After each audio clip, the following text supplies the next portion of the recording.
Hi mga ka-friendships! Mayong adlaw sa tanan! Mga ka-friendships, today is Saturday, November 9. At alam niyo ba mga ka-friendships, nakakarating ko lang dito sa bahay dahil galing ako sa Robinson! Wala niyo mga ka-friendships kung bakit ako pumunta sa Robinson. Alam niyo ba mga ka-friendships, no? Bumili ako ng mga gamit. Bakit? Dahil mga ka-friendships, ang lola ninyo ay magiging pet parent na. Yes, mga ka-friendships, magkakaroon na ako ng fur baby. It's a puppy. Shih Tzu, mga ka-friendships. Kaya, ang ginawa ng lola ninyo, maaga ako umalis kanina, mga 9:30, pumunta ng Robinson at bumili ng mga gamit. At mga ka-friendships, ipapakita ko sa inyo kung ano-ano yung mga binili ko. Excited much na ang lola niyo mga friendships dahil darating na tomorrow, Sunday, November 10, morning, ang ating fur baby mga friendships. So, ito na. Today! Yes mga friendships, ito yung para sa tayo nga, earbuds mga ka-friendships, panglinis.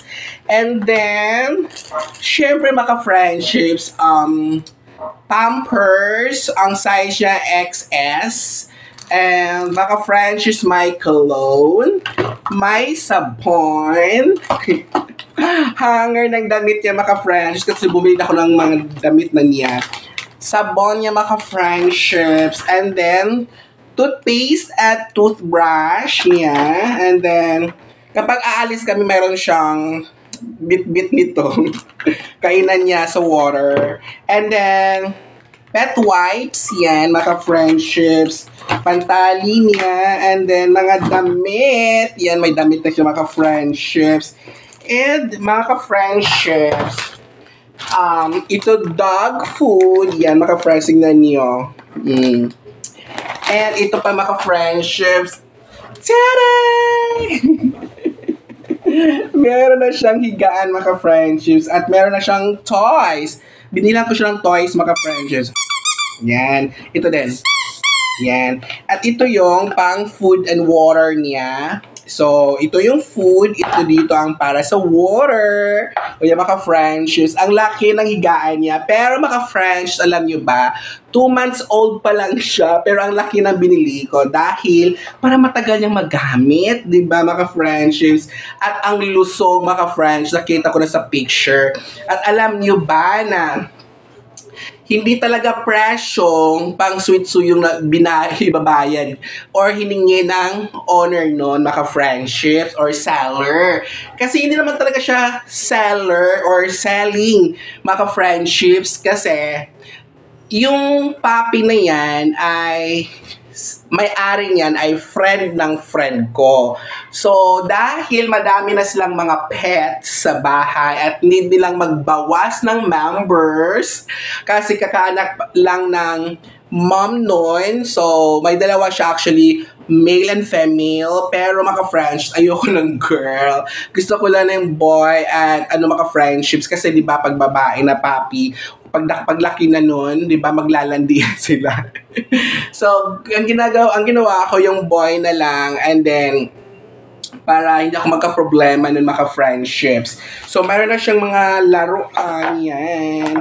At alam niyo mga friendships, kulang pa ako. Bibili pa ako mamaya ng towel niya, pangligo, and then, box para lalagyan ng mga gamit niya. And then, yung ilagay dito mga friendships para doon siya sasakay kapag aalis, ganon, diba? So, ang dami ko pang kulang para sa kanya mga friendships. Ito muna kasi mga friendships, ang mahal! Alam niyo ba mga friendships, no? Lahat no, na pinakita ko sa inyo ay naka 3,800 plus na yon. So, di ba ang mahal ng mga gamit? And then, mga friendships, ipapa 5-in-1 at saka anti-rabies ko na din siya. So, meron ding vet clinic dito sa amin sa Robinson. So, hindi na ako problema kung saan ako pupunta kapag magpa-grooming din, magpa-haircut or linis sa kanya, papaganda. Di ba mga friendships? Bakit ko ba ito ginagawa? Alam niyo mga friendships, I'm already 37 and I'm planning talaga or one of my goals sa life ko at the age of 40 ko ay makapag-adapt na ako ng bata. Baby, as in real baby, human baby. Gusto ko na makapag-adapt mga French at the age of 40. I think pag 40 ko na, mataas lang SG or salary grade ko, promoted na siguro ako noon. And then, kasi nagpa-ERF na din ako ngayon, di ba? So, for that 3 years, preparation ko yan pagdating ng 40 para at least na-practice ko yung sarili ko how to take care ng bata, how to palakihin ng bata, alagaan ng bata, ganun mga French, di ba? So, kailangan ko i-practice yon, di ba? Ihanda yung sarili kasi hindi na biro yung pag-ampon ng bata, mga Frenchies. Kaya ngayon, i-prepare ko siya sa aking fur baby, o diba, magiging pet parent na tayo. Then, mga friendships, I'm happy kasi mayroon akong kasama dito sa bahay. Wala kasi akong kasama dito sa bahay, mga friends, kaya yun ang purpose ko din. Mayroon ditong magkukulit-kulit sa akin, may sasawayin ako, may sisigawan ako. So, yung purpose, mga friendships. So, ngayon, bakit ang haba ng ating intro? Hindi po ang mga gamit at yung fur baby ko ang content natin. Ang content natin for today's video, mga friendships, ay available na po ang ating mga matatag grade 4 files quarter 2 week 8 para ito sa ating mga ka-friendships grade 4 teachers. So sa mga grade 4 ka-friendship teachers natin gustong mag-avail sa files, so ang gagawin ay mag-donate lang kayo ng any amount at isend yan sa ating GCash number na nasa comment section, and then isend ang screenshot sa ating email. Nasa baba din ng comment section ng ating email address na kung saan kayo mag-send ng screenshot at mag-message kayo doon sa akin sa email na Sir Jun, pa-access po ng grade 4, DLL, and PowerPoint lessons, quarter 2, week 8. So, yun mga friends, kasi available na po siya. So, sa mga gustong mag-avail, ano pang hinihintay ninyo? Mag-send na ng any amount sa GCash at screenshot ninyo. And then, kung gusto nyo expressway, baka naman medyo natatawa talaga ako ito mga friends. Mayroon kasi mga nag-send ng piso, may mga nag-send ng 2 pesos, may mga nag-send ng 5 pesos, mga ka-friendships. Ang kulit nila, parati silang nag-i-email tapos, so, yun pa send na sa comment section din, so yun hindi ka pa na nag-send sa akin. Nakita ko kasi yon or siguro, iwan. O nga, any amount, pero parang na-insulto ako. Alam niyo, parang na-insulto ako. Ganun lang ba ang talent fee ko? Taga-send ng files, tapos 1 peso, 2 pesos, 5 pesos. Well, malaki naman talaga yon, di ba? Kasi, di ba, malaking tulong na din yon.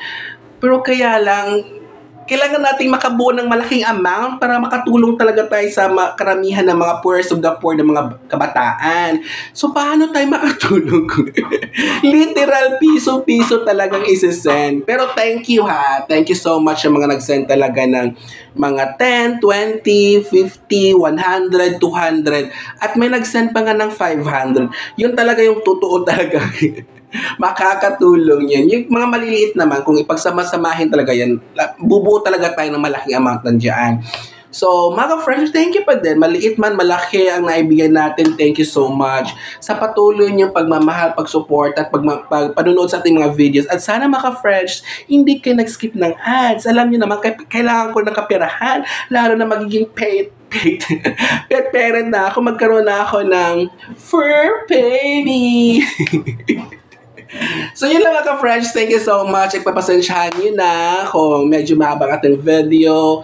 So yun na, access nyo ng file by sending any amount para makatulong tayo sa ating mga kabataan, matupad natin yung mga simpleng hiling nila sa December. Yun po mga friends, thank you so much!